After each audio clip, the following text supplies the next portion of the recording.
প্রজাতন্ত্র দিবসের প্রাক্কালে শনিবার মালদায় নজরে এলো নিরাপত্তার বজ্র আটুনি। জেলার বিভিন্ন এলাকায় জোরদার তল্লাশি অভিযান চালালো পুলিশ। রবিবার 26শে জানুয়ারি ভারতের ৭৬তম প্রজাতন্ত্র দিবস।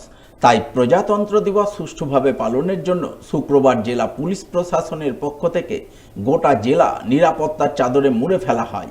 এদিন সকাল থেকেই জেলা পুলিশের তরফে জেলার বিভিন্ন প্রান্তে নাকা চেকিং চালানো হয়। সেই সঙ্গে মালদা শহরের বিভিন্ন গুরুত্বপূর্ণ জনবহুল এলাকা, বিশেষ করে rail station, bus station, shopping mall, hotel, রেস্তোরাঁয় পুলিশি তল্লাশি অভিযানের ছবি নজরে আসে। পুলিশ কর্মী এবং আধিকারিকরা মিলে মেটাল ডিটেক্টর এবং পুলিশ কুকুর দিয়ে তন্ন তন্ন করে তল্লাশি অভিযান চালান। সমস্ত কিছু পরীক্ষা নিরীক্ষা করে দেখেন যাতে কোনোভাবেই নিরাপত্তার ফাঁক ফোকর গলে প্রজাতন্ত্র দিবসে কোনো অপ্রীতিকর ঘটনা ঘটতে না পারে।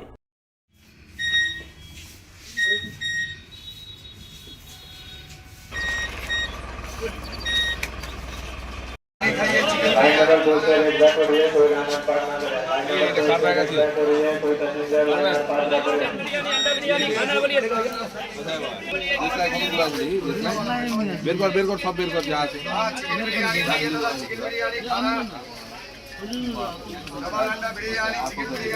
আর কিছু না, আর কতগুলো আছে? আর নাই স্যার। আর কোথায় দিদি আর বের কর खाना चिकन बिरयानी खाइए, चिकन बिरयानी खाना आगे डबल अंडा बिरयानी, बाकी ओগুলো ফুল आगे बिरयानी अच्छा चाइनीज ना क्या करेगा? चाइनीज क्या करेगा? यानी खाता है ना, ले जाता है মালদা শহরের বুকে অবৈধভাবে চলা গ্যাস রিফিলিং এর ব্যবসার বিরুদ্ধে অভিযান শুরু করলো জেলা প্রশাসন। শনিবার ইংরেজবাজার থানার পুলিশকে সঙ্গে নিয়ে অভিযান চালালেন মালদা সদর মহকুমা শাসক পঙ্কজ তামাং।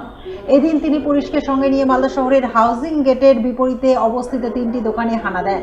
ওই 3টি দোকানে অবৈধভাবে গ্যাস রিফিলিং এর ব্যবসা চাক্ষুষ করে পুলিশ তৎক্ষণাৎ 3 দোকানদারকে গ্রেপ্তার করে। পাশাপাশি দোকানে মজুদ সমস্ত গ্যাস সিলিন্ডার, গ্যাস রিফিলিং এর কাজে ব্যবহৃত অ্যাডাপ্টার, ওয়েট মেশিন বাজেয়াপ্ত করে নিয়ে যান।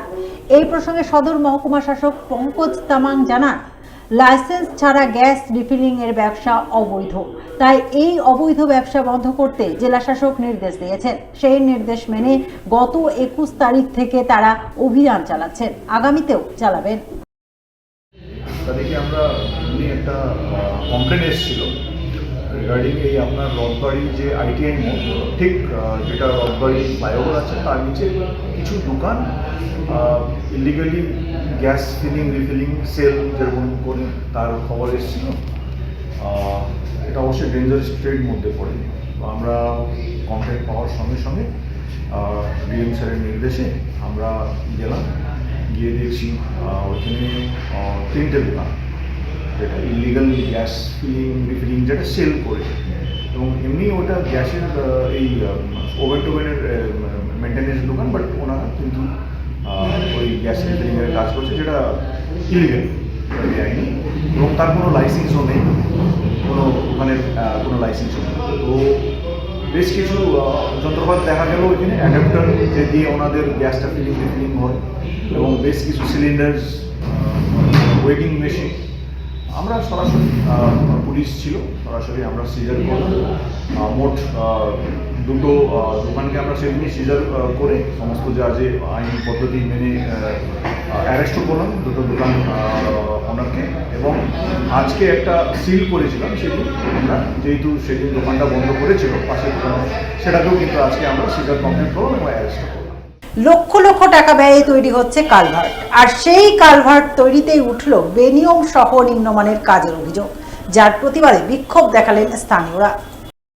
শনিবার ঘটনাটি ঘটেছে মালদার চাঁচলে। জানা গেছে, চাঁচলে মরা মহানন্দা নদীর উপর পুরনো কালভার্ট ভেঙে নতুন কালভার্ট তৈরি করছে উত্তরবঙ্গ উন্নয়ন দপ্তর। তবে কাজ করলেও টাঙানো হয়নি শিডিউল, কোনো রকম এস্টিমেট বা দপ্তরের তরফে বরাদ্দ অর্থের পরিমাণ জানানো হয়নি, যার প্রতিবাদে শনিবার সরব হন স্থানীয়রা। বিক্ষোভ দেখান এলাকায়।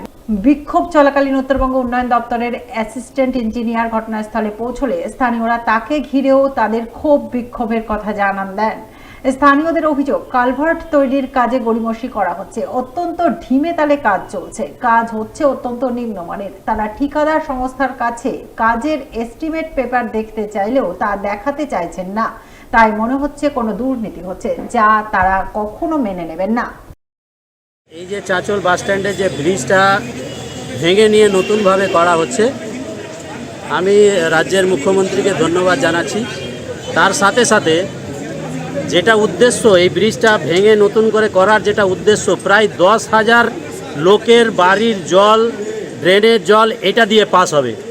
প্রধানত এটা দিয়ে জল পাস হবে না, যেভাবে ব্রিজ তৈরি হচ্ছে কোনো মতেই জল পাস হবে না।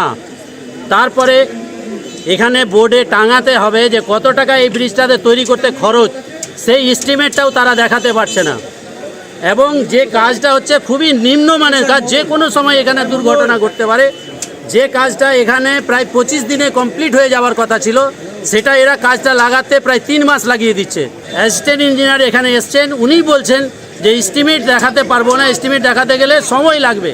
ওনারা যদি এটা না দেখাতে পারেন তাহলে এখানে নিশ্চয়ই কোথাও একটা কারচুপি হচ্ছে, যে কারচুপিটা এখানকার মানুষ একটা স্থায়ী বাসিন্দা হিসাবে এটা আমরা মানতে পারছি না।